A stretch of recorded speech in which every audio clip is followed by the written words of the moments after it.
Hey there, and welcome back to one of my motorcycle reviews. Today we're going to be talking about the Triumph Tiger 900. Now this is the 2022 model and it's the Rally Pro. We're going to have a little look at what it's like to ride, and what it's like to ride off-road, and little bits and pieces of the bike itself. So stay tuned.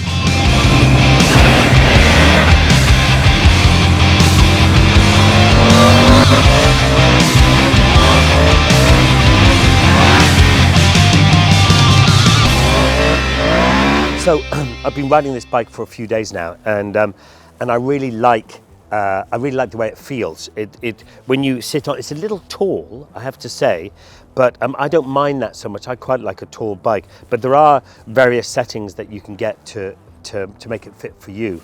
And this is the Rally Pro. I think that that some of the other models of the Tiger 900 are a little bit lower, this bike in particular has a 21-inch front wheel, which makes it really nice off-road and actually makes it very nice on the twisties as well. I think it's a very, very capable bike off the road and on the road. It has some lovely features to it. The Rally Pro, which I've got, is got pretty much fully loaded. It's got the crash bars, it's got the belly pan down here. It has what I think is really nice, and it sounds like a gimmick, but it's really good, is the heated seat. Oh my gosh, that is good. And they've even got one for the passenger as well, and they can control their own heated seat. It has heated grips, which you would expect. The dashboard, or the display, I really like. I think it's really nice. It's big, you can see exactly what you're doing. And the layout, I like the buttons and knobs. And what's really nice as well, that at night time, all these switches are backlit, so you can see them really easily. The panniers in the back all fit very nicely. They're quite slender. The bike is relatively slender as well. Yeah, I think it kind of works really nicely as a good-looking bike. I think that the riding position on this bike is definitely worth talking about. It sits very well. It's a very comfortable seat. As I said, it has heated seats, so in those cold mornings or winter days it's very good. I like where the handlebars are. It's a slightly different geometry as to some of the other models, and in particular this windscreen works very well as well, and you can move it up and down very easily, so that when you're on the motorway you can have it higher and it takes some of that wind off your face. The only thing I would say about the pegs here is I would like them a little bit bigger. I prefer a little wider pegs so that when you are off-road you get a little bit more stability when you're standing up. But other than that, it's a very nice feeling. So most of these bikes now, especially in this category, have cruise control. The Triumph Tiger has it as well, which is actually very nice. You can turn it on, and what's nice is that the cruise control settings are on the left hand here, so you're not taking your fingers off the throttle, which is good. And once you've set it, you can increase or decrease the speed whenever you want, which is quite handy, because some bikes you just have to get the setting and then that's it, and you can't change it, so that if someone in front of you is riding a little bit slower, you can bring yourself down. But what they are coming out with now, and on the BMW and some of the Ducatis and some of the other bikes, is they have this variable speed control. So basically you have radar on the front of your bike, and it will keep the distance between the car and you. So that's sort of coming, and I have no doubt that Triumph will probably have that in the upcoming bikes. But it does help. It really does help cruise control when you're on long journeys. I remember when you and I were doing long way round or long way down, we didn't really have cruise control. And when it did come through, oh my gosh, it was a game changer. And then of course, on all of these bikes, you have lots of different modes to play with. So at the moment we're on rain, and then you can go road, sport, off-road, off-road pro, and then rider, which is the one you can set up for your own needs and how you'd like it set up. So, and they all work really well individually. So they're very nice. So to the engine. Now, this is the first time that Triumph have put a T-plane crank in, which basically means this. So it's a triple, as you can see, and it's even normally, the pistons go off evenly. But what they've done with this T-plane crank is that the pistons go off at an uneven timing. So it gives it a bit more of a feel, a bit like a like a twin, or like the KTM or the BMW. It has that slightly different feel to it, but it makes it a little bit more vibraty. And I've noticed that when you ride along, I actually don't mind that at all. I must say, I really like it. And what it really means as well is that when you're going slowly on the dirt and stuff like that, you have just that little bit more control on the throttle, which is very nice. So, having said all that about this bike and how everything goes, I think we just need to now go and give it a bit of a ride before this weather changes.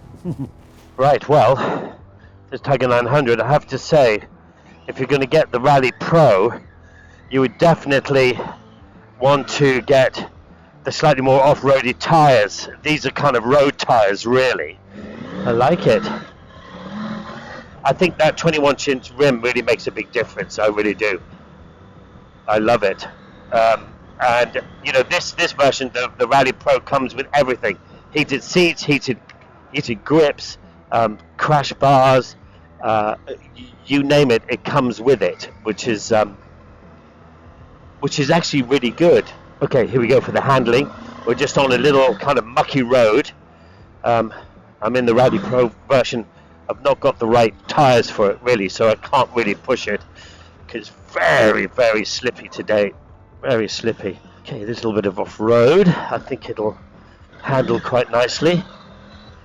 Yeah, look at that. Oh, it's lovely. She comes alive when we're coming off-road. I like it. Look at that. Oh, yeah, okay. Yeah, a little snotty here. I like it. A little nice. Okay. Yeah. Oh, low hanging. Oof. Whew. That was way out of shape then. Bloody hell. Lucky to stay alive there. Slow down a little bit. I thought I was a goner then. Alright, rock and roll. That was lovely. Very handily. I got myself into a little pickle there, and it really it helped me come back. It's very, very nice suspension. This suspension has been set up really, really nicely. I like it.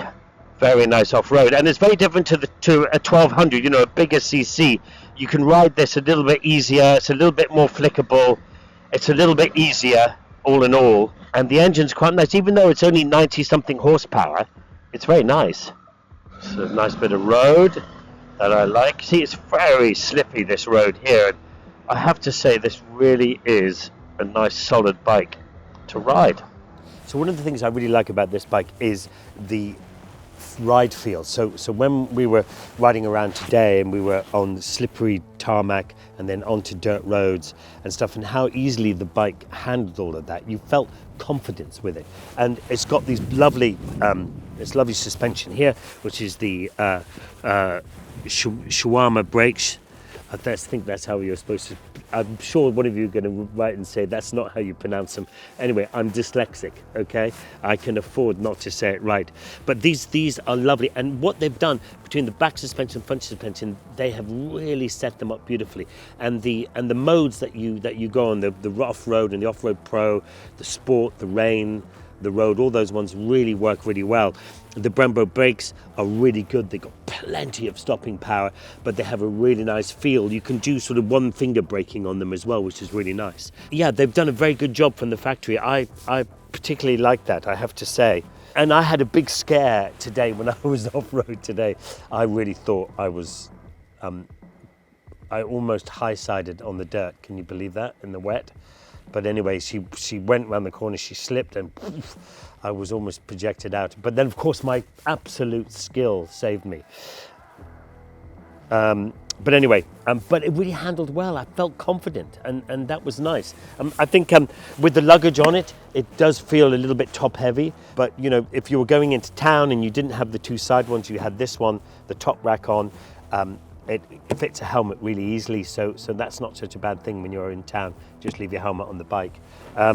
But you can get an aftermarket exhaust for this, an Arrow, but it's EU standard, so it won't really change the note much, and it's about 500 quid for it.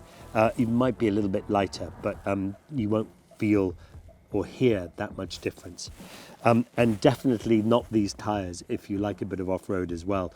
I would go something a little bit more off-road, on-road is what I would go for. Would I have one in my garage? Yeah, I would. I think Triumph over the last number of years have really produced some of the most wonderful bikes. You look at the T120s, you look at the Bonnevilles, you look at the Scrambler, you look at all the bikes that are coming out and that they produce. They are bloody nice looking bikes. And it's so nice to have sort of a British kind of manufacturer doing some magical stuff.